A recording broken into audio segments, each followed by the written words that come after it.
Yeah, I haven't really seen regions as well for a long time. And yeah, I mean you explained it perfectly. It is a mirror match in some ways, but it really isn't, and that's why I like it. You know, if it would be Abbasid against Abbasid, it will basically come down to who's going to be playing the fifth town center and who's going to play only with four, and then basically the one with five would probably win. Maybe, yeah, it depends on some factors, but in general, um, and with Abbasid against Ayyubid, it's clearly not the same way, and so it's gonna be really interesting to see how Abbasid, who, yeah, as you mentioned, like focus more on the economy in the current meta, how they might have to adapt to maybe a fast castle play from Ayyubids, because you can not really go for your own playstyle. You have to adapt to your opponent, especially on higher level gameplay here. Interesting color choice here by those players. So we're having Gullyd3ck3l playing the opposite in pink on the right side of the map against Realt1ger with the Ayyubids in purple. So purple and pink, kind of close colors here. Um, but Yeah, and we're gonna make the it best still out of it. serves as very similar units. They really want to confuse us. Yeah, I mean, yeah. I'm glad they didn't use the bug where sometimes players have the same color in multiplayer. Oh, that is so awful. I remember one time I played with some friends. We had a 4v4, and our Ottoman player and the opponent Ottoman player both had the same color. That was brutal. Uh, because yeah, As well. that was awful. I mean, we still won, but it was an awful game.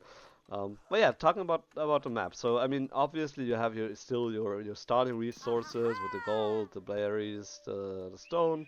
But then you can see a clear pattern, like you can better see it on the map on the mini map. Actually, there's a lot of berries here on the right side. And then there's a couple of deer patches here on the left side, which were very important for Roos a couple patches back. So that would have been a fun spot for Roos. And then a lot of gold, and then two big stone outcroppings in the middle. And then the Abbasid base on the other side with, yeah, different layout but same starting resources. So no surprise at all, both players going for the House of Wisdom. That is the only and obvious choice for both civs. Question is gonna be The only and which. obvious choice. Yeah. Well, I mean, it's really not a surprise. By the way, I think it's hilarious. I mean, this is like the biggest building you can build in the whole game, and it costs you 50 wood. I mean, how efficient are you that you can build such a house with 50 wood when this one costs 50 as well? It's like, look at this. This is so funny. Yeah, right. Uh, Maybe it's very hollow inside, whereas the regular house is a ton of furniture. well, it surely is a little bit hollow, but I mean, still, like, also this looks like it's stone, by the way. So yeah. But I mean, yeah, it obviously doesn't like. It's a physical or a visual representation, and it doesn't need to be based on real life physics. So we'll look over that for now. Um, we can see the Abbasid villager pattern here with 6 villagers here on wood, and then going there and there as well. So a lot of wood focus. Clearly going. I was gonna say clearly going for the eco wing, but he's going for the military wing instead. So he is going. It looks like he's going for. Well, I mean, he's okay. He's going for Wow, a lot no of way. wood, which can be military production buildings. It could also mean stone. Like as soon as he goes on stone, he can get the second TC down. So military wing for now for the Abbasids. And we have at the bags trading advisors for Realt1ger. It's gonna be very interesting. So the health of newly trained units increases on military buildings that have the at the bag garrisoned in. Yeah, it's a really fun a really fun upgrade that you can get. And I like that in I think it was in the last patch that the other bags actually don't cost pop anymore. Because I think that kind of sucked at some point at least. And I mean, yeah, you do get something in return, so it was okay for them to have pop. Same as with the Scholars Fidelity, for example. Um, but it didn't feel as great. We do have Gullyd3ck3l walking out with his 4 starting military wing units, but also with two villagers. So I mean, okay, okay. What did he scout? He did scout the base. He scouted that the goals in the back. He knows that TC is somewhere here. Scout took 2 close calls. Doesn't want Ayyubids to get castle age, so he's gonna try to. Oh yeah, He's gonna try to tower. I yeah. love it.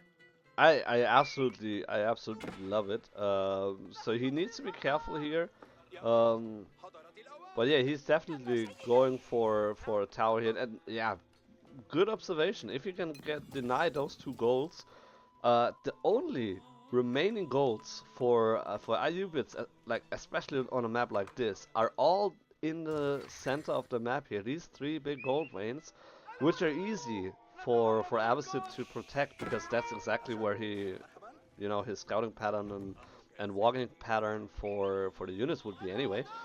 Um, and so yeah, if you can get denied that, it's well, I don't want to say it's game over for Ayyubids, but it's definitely not looking good for Ayyubids.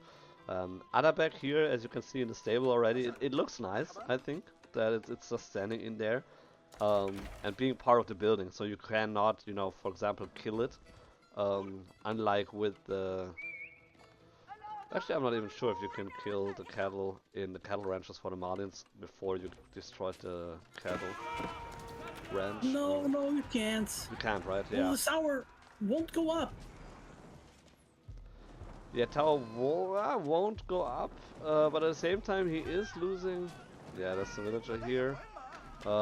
Yeah, he needs to cancel that, but yeah, okay, that was too close. But he did get 2. Did he get 2 villagers? He did get 2 villager kills, yeah. Yeah, two villages against 1. What what is this tower looking like? The ruin here. It looks like it's almost completed and just the top being burned. Oh yeah, I'm glad that he built it there just to get rid of this. Yeah, he was thinking of people with OCD. I mean, this visual glitch. I mean, wow, what was that? Oh, really? War crimes being committed. Wow, that poor Why did you sheep. kill the sheep? That poor sheepy.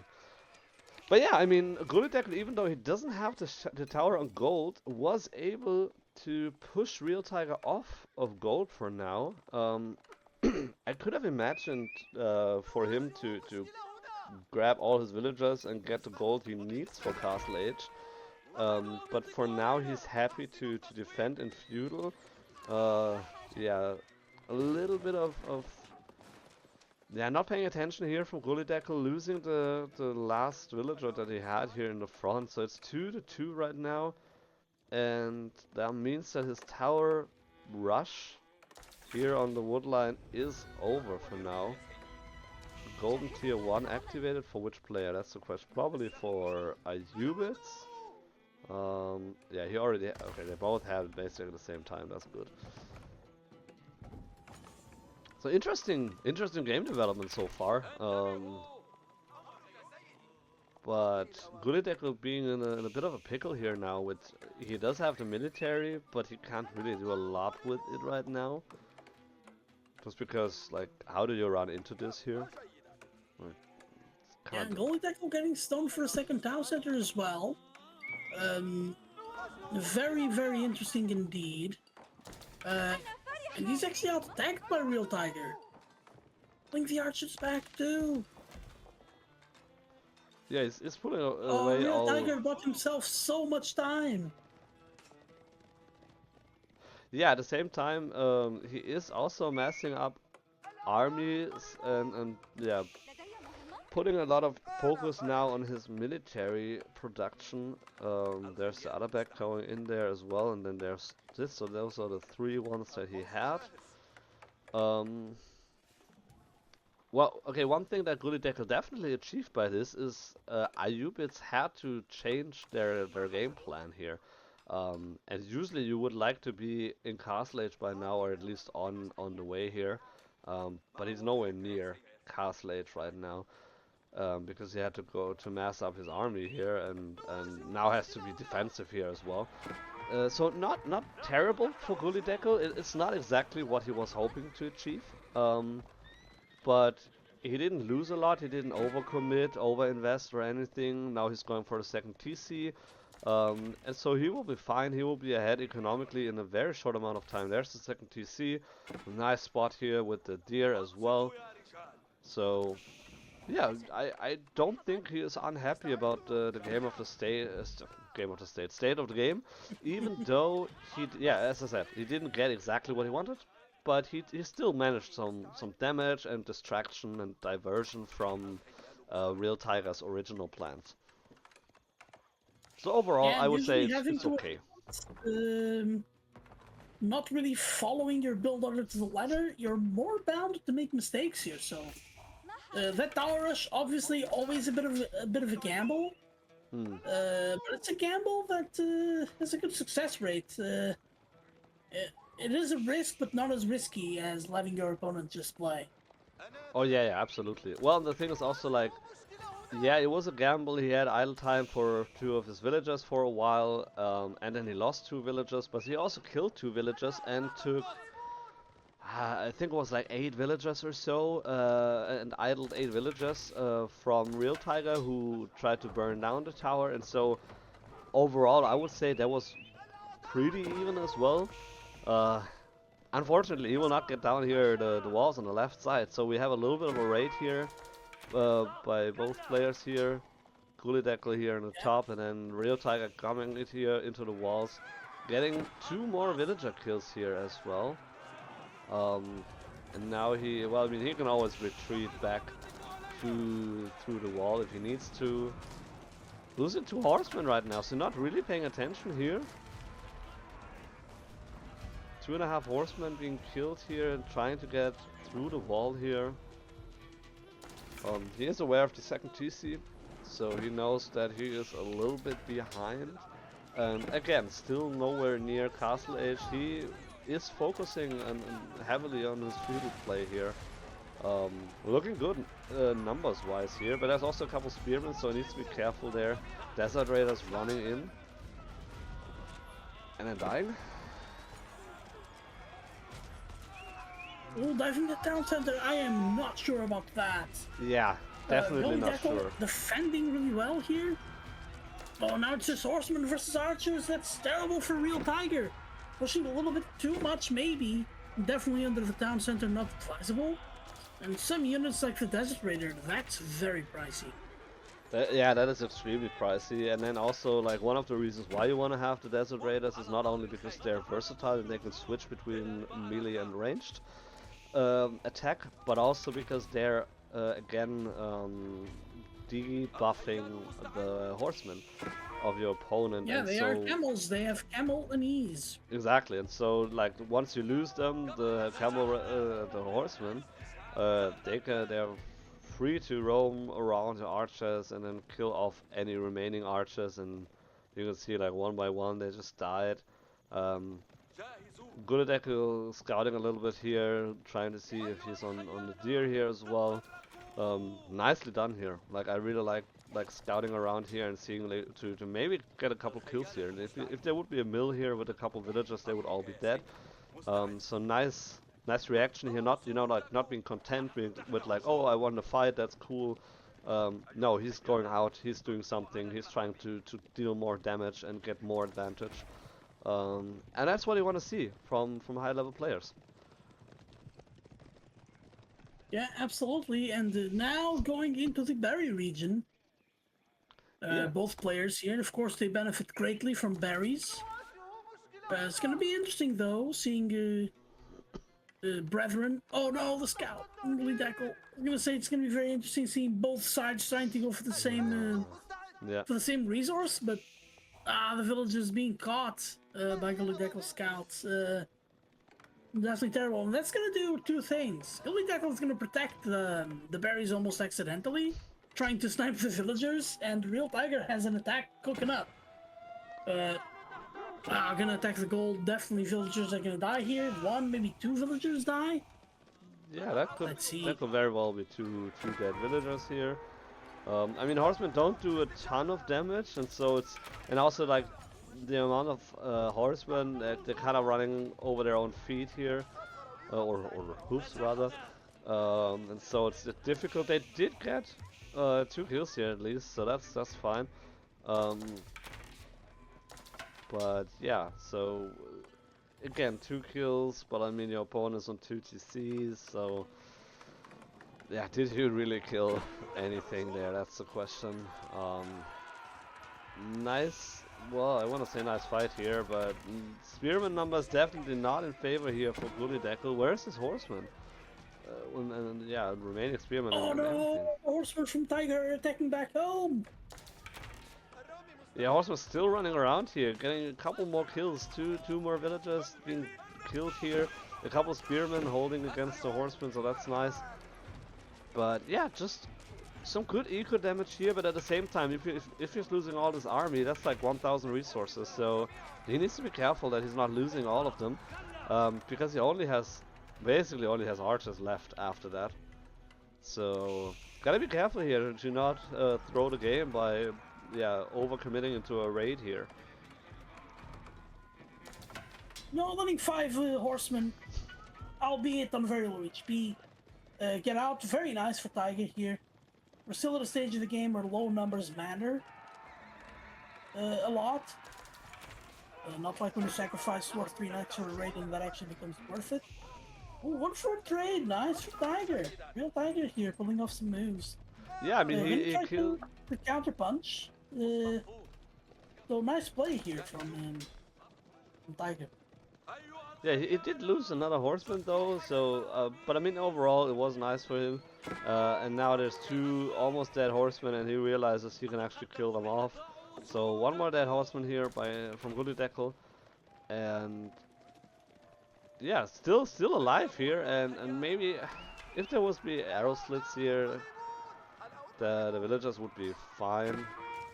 And now the Realt1ger's army is here now. All the archers, some more fresh horsemen coming out here, and more archers streaming into it. There's a ton of archers, and I mean, yeah, Gullyd3ck3l has a lot more archers, but he doesn't have any horsemen anymore. And so the spearman play actually might not even be that great for him because the archers can deal with the spearmen so effectively.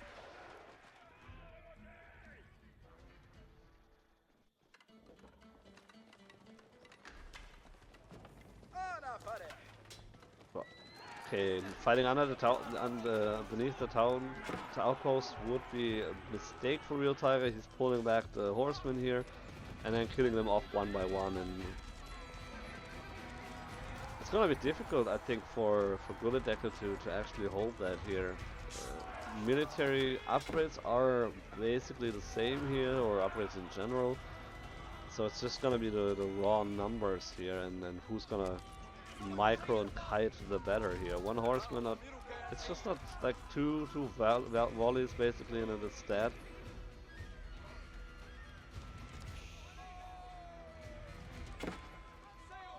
And now it just comes down to archers against archers. There's nothing really.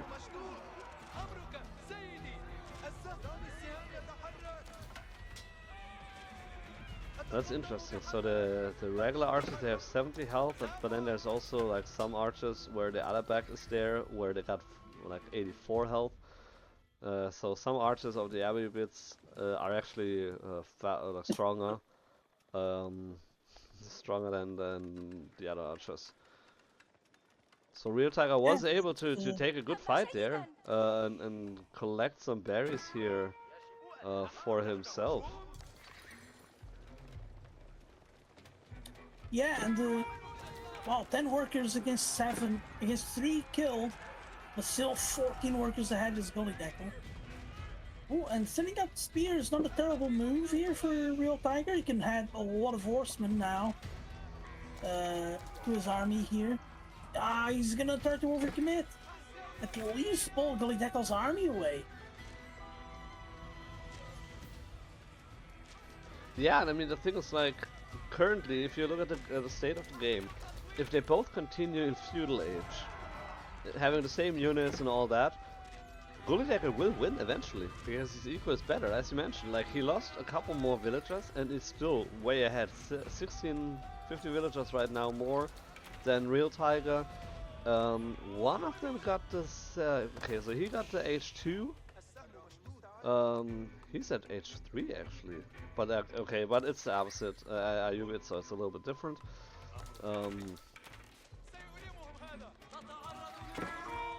So yeah, I mean overall, I would favor the Abbasids in this situation because he's fine with playing in feudal with 2 TCs, while your opponent is on 1 TC, and it's kind of like the longer it takes, the worse it looks for Ayyubids, I would say. Yeah, and like Tiger now rallying over to the front of the base. Yeah, and he realizes the hole he's in. Yeah, I mean you just you saw the military numbers. They were pretty even like a minute ago, and now Gullyd3ck3l was like 2-1 at this point. And so let's take a quick look at villagers. Yeah, you can see like it was basically dead even the first 10 minutes, but like the next 10 minutes, it slowly, slightly went into Abbasid's favor, and then it would have continued from there. And so yeah, basically going for 2 TCs, put Realt1ger on a timer, and then the military numbers. Yeah, you can see like he lost a little bit. That's true, but he lost double it, and then like there's no coming back here.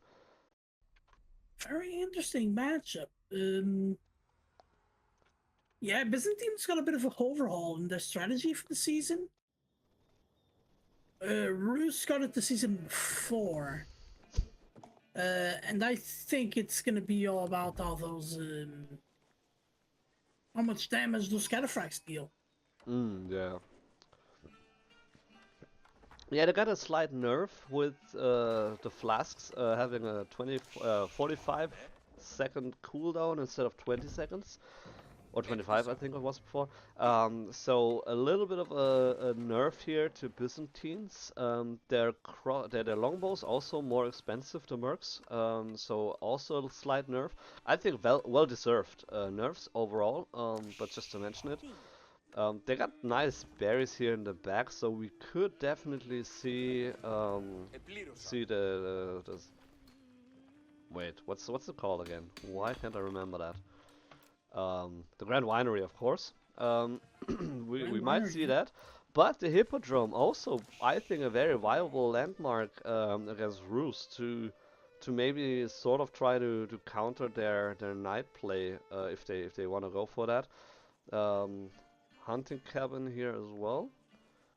So let's. Are we gonna see a Kremlin drop? A Kremlin drop? You mean like dropping it in the face of your opponent? Or yeah. just those berries are right there. Well, I mean the berries are like in the back of Byzantine's base, and so I don't think that would be There's a path. You can get 8 workers there. Oh yeah, no, I mean there is a path. I'm just saying like it takes you 10 to 15 seconds longer to walk there. Opposed to if they would. I mean, let's reverse the players. If it would be Byzantines on the top side and Rus on the bottom, that would be a different story. You drop the Kremlin at the stone next to the berries. That would be really interesting to see. But in this setup, I don't think I don't expect the Kremlin drop. But I mean, hey, I was wrong before, so maybe we'll see it. Right? I mean, I'm very humble. I might be wrong. I hope I will be wrong. I don't know. We're gonna see a good game either way. And we're gonna see the Grand Winery coming up. Nicely here on the berry patch, very close to the TC, a little bit too close to for my taste. But generally a very good spot for the berries, the Grand Winery. So probably gonna see a lot of merc play here and maybe less cataphracts. We'll see about that. Golden Gate on the gold.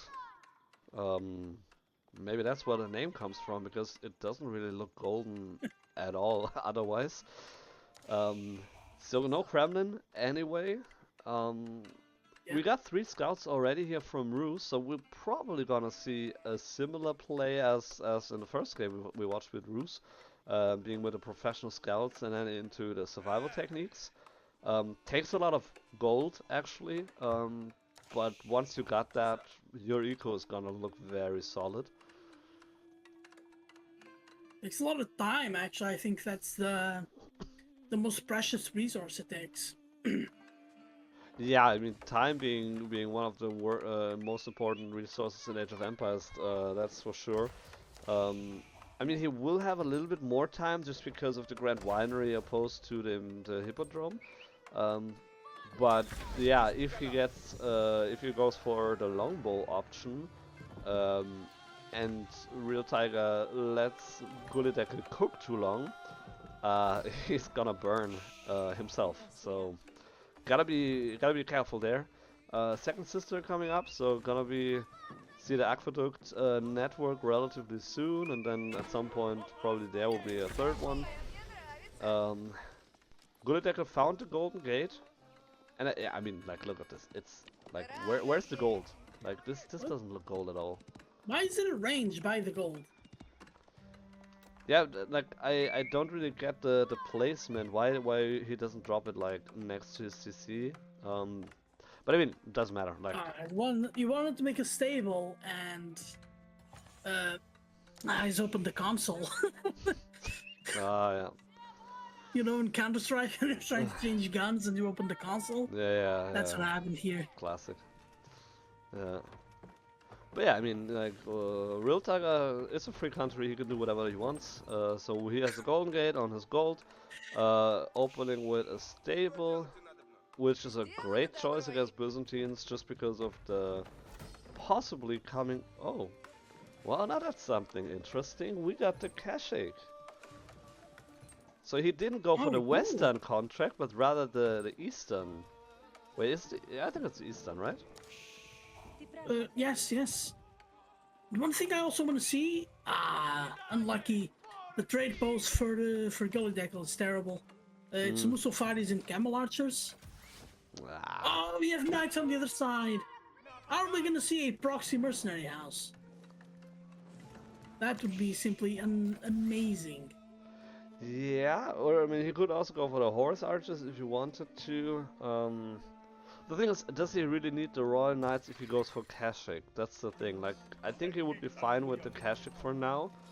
Realt1ger is gonna know now, at least, that there is gonna be the Kashiks in play. Which he should in general be fine with the early knights. They counter it fairly well just because of the Kashik being low health. So as long as he doesn't get the numbers up, Realt1ger should be fine with facing the Kashik. At least much more than facing a bunch of longbows. So yeah, that's gonna be his situation right now for a time being. And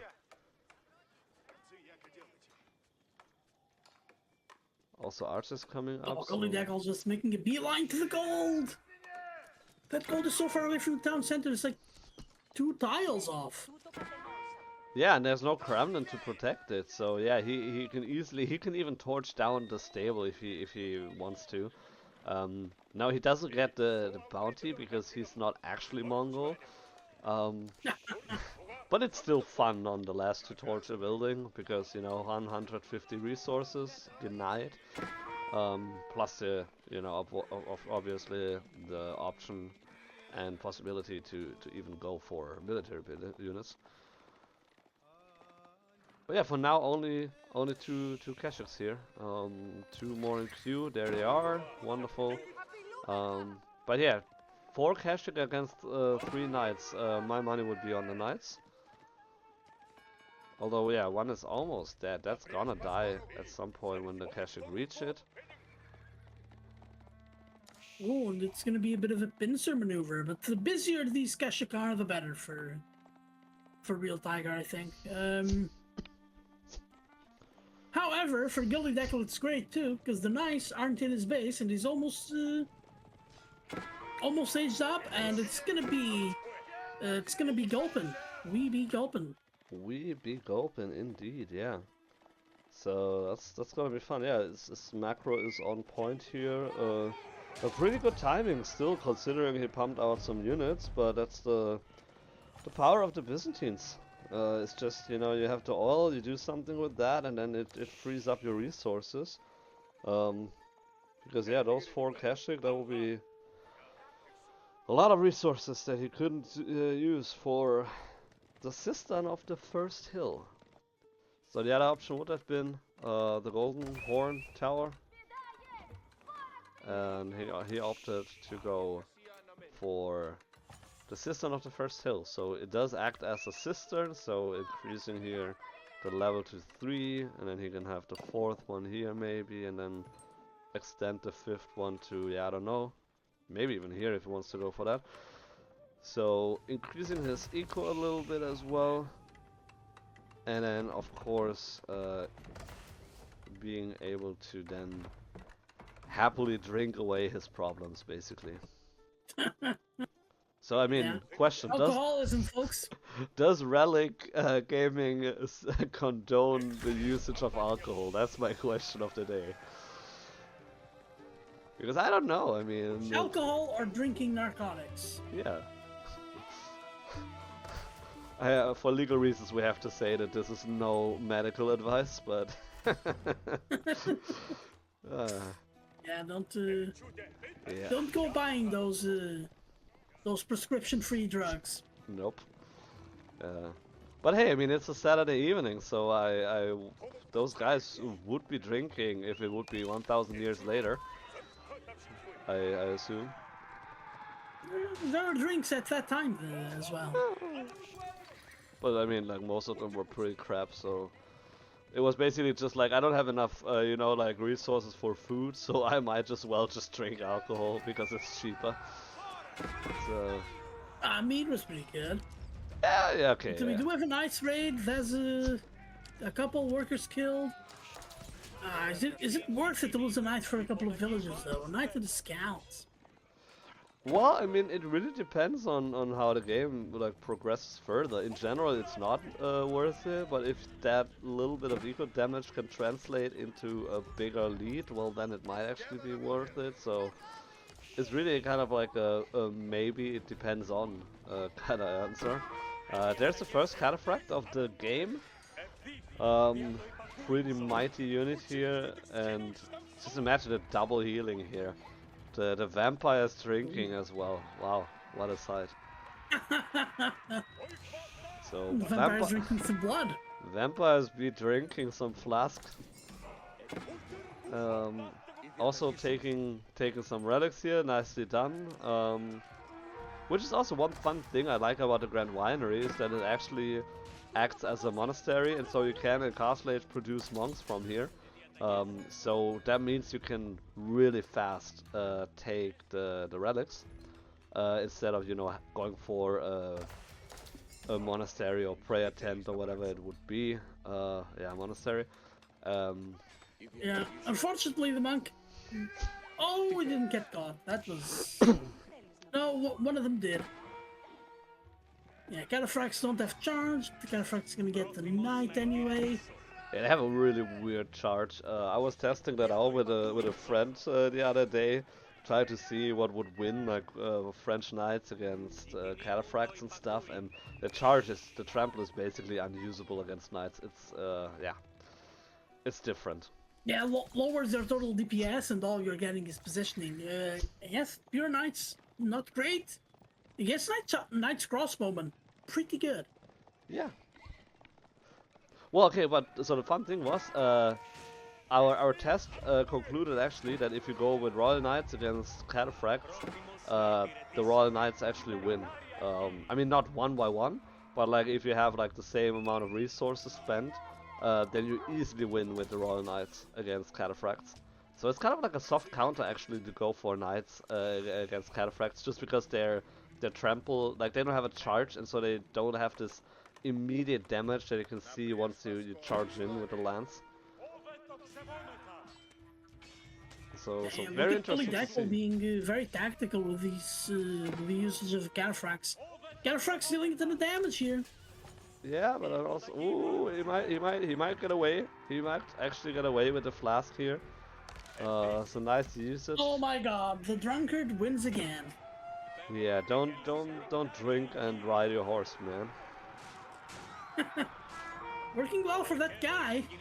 Yeah, I mean losing here two knights again. So very painful for this one guy. Yeah, there's the trample, and it basically didn't do anything besides positioning. A little bit of a damage here as well here from the cataphract here on the gold. But yeah, I mean Damn, overall, Gullyd3ck3l everywhere.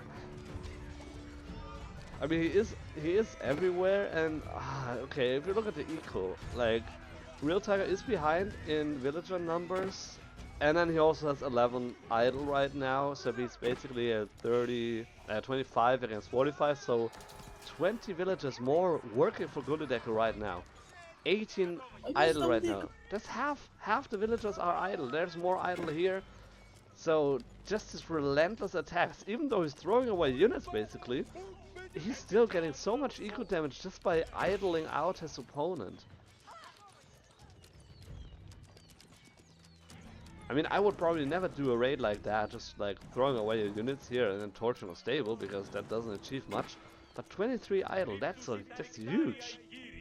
That's 2/3 of his eco just gone, completely negated. Wow.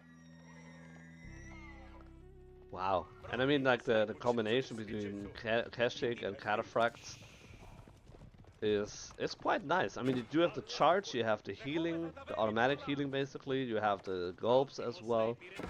And so you can deal a lot of damage here in a quick time, and they're just so tanky, and they don't... I mean, they survive for such a long time, it's insane. They will not die, and they will keep... I mean, look at this idle time! Like, I mean, just looking at this, the game should be over. Oh, yeah. Well... Oh yeah, and that's easy. Oh, easy 2-0. Yeah, I mean, Gullyd3ck3l. it definitely looked easy. I know that Realt1ger would stomp me on any bad day, but Gullyd3ck3l made it look really easy. Like, that was impressive. Wow, wow, wow. Right now, I have a little bit of disdain for the developer of this build. Really? I wonder why. Yeah, right. Yeah, I can't put my finger on it, but I might have Damn a you, hunch. Jigglypuff. Ah, Jigglypuff. He brought us the best and the worst. Ugh. But yeah, and then also, I mean, like, not to mention, if your opponent is in Castle Age up, like, starting at minute, like, 9:20, and you Yeah. can't manage to get to Castle Age in a reasonable time, like, if you would have been able to go to Castle Age here, for example, in, like, minute 12 or so, then get his upgrades, and then fight him. He was ahead, like, with his military, it was looking fine. But he wasn't able to go there, and then you feudal against Castle Age, and that's not a fun game at all, even with rules.